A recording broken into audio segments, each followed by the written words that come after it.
আগামী 16ই ডিসেম্বর জাতীয় বিজয় দিবস উপলক্ষে আইবিটিভি ইউএসএ তার শুভযাত্রা শুরু করতে যাচ্ছে জেনে আমি খুবই আনন্দিত। এর থেকে ভালো অসপিশিয়াস কোনো দিন হতে পারে না।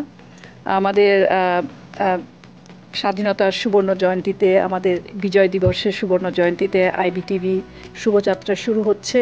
আমি আইবিটিভির সকল দর্শক শ্রোতা, আইবিটিভির সকল সদস্যকে আমার শুভেচ্ছা জানাচ্ছি।